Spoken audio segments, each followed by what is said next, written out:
maamulka gobolka Hiiraan ayaa sheegay in ay dib u dhis ku sameyn doonaan buundo istaraatiiji ah oo isku xirta gobolada dhexe iyo gobolka Hiiraan oo dhawaan ay burburiyeen roobabkii ka da'ay deegaankaasi.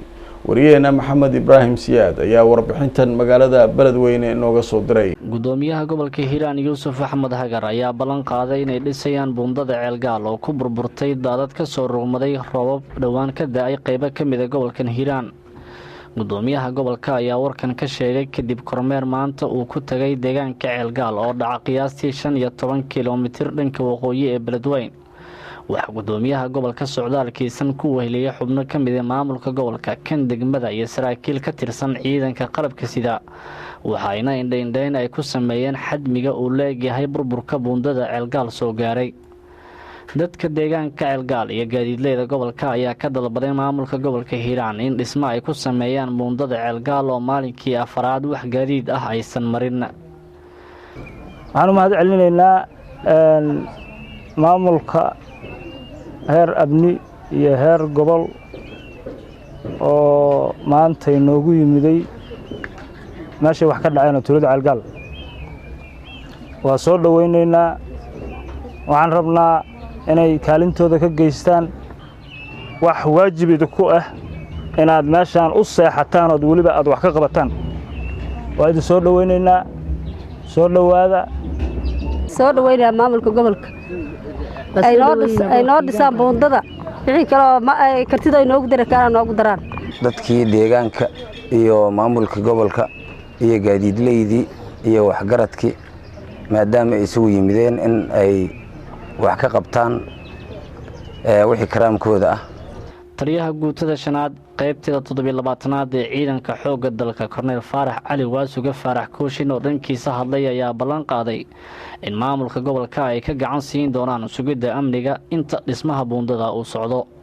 si uu soo gurmaday iyo ganacsatada annaguna marka military ahaan waa ka qayb qaadanaynaa ama xaq abni aan uga qayb qaadano ama hadee war 5 kiisho shumaytaan ninkii keena badan waay biro waaweyn ninkii meel ku oo keena dan waay meeshaas annaga loo baahan yahay in dhisano annagaydan noo tahay.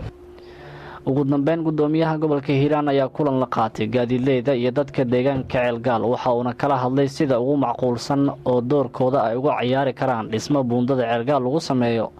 waxaana kulanka dabadeed gudoomiyaha xilli warbaahinta uu la hadlay oo ballan qaaday in deegaanka ay ku sii sugnaan doonaan inta ay ka dhisayaan buundada Ceelgaal isla markaana isla maanta maamulka gobolka ay gaarsiiyeen gaadiid aad u badan oo siday agab dhismo si buundada dhismo loogu sameeyo. waxaan rabaa meesha tan dhaawac xoog laga gaaray waxaan isku dayaynaa dhaawacaas inaan ka baanino haddii alla idmo.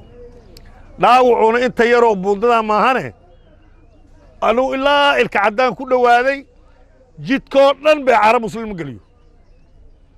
wuxuu rabaa meeshii laga soo aasaasay in laga soo aasaaso. wuxuu rabaa inta goday in lagu celisho haddaan lagu celin xaysaa ka dabageynaa xaysaa ka dabageynaa.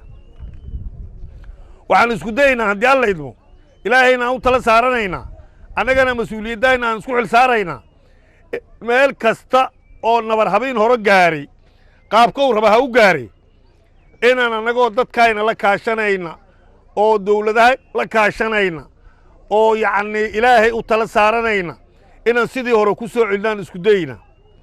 reer Ceelgaal gaar ahaan waxaan u ballan qaadaynaa haddii ilaahay idmo inaan intay baahidaas ka bogsanayaan aan la joogno haddii alla idmo inaan baahida la qaybsanno inaan koontaroolno waxa laga shaqaynaa inaan amnigooda koontaroolno. annaga shamiitadii iyo birihii iyo alwaaxyadii iyo musbaaradii iyo qabaaley wixii oo loo diray injineerku haddaan waa wadna maantay ay haddaana la dejina maanta shaqadooda la bilaaba wax kasta oo meeshaas loogu tala galay oo go'aana waa keenaynaa haddii alla idmo. gaadiid aad u badan ayaa xilligan ku xaniban deegaanka Ceelgaal kuwaasi oo qaarkood Beledweyne ay ku soo wajahnaayeen buundada Ceelgaal ayaana marin muhiim u ah dadka iyo gaadiidka isaga kala goosha gobolada waqooyi iyo kuwa koonfureed ee dalka. Maxamed Ibrahim Siyaad, Kalson TV, Beledweyne.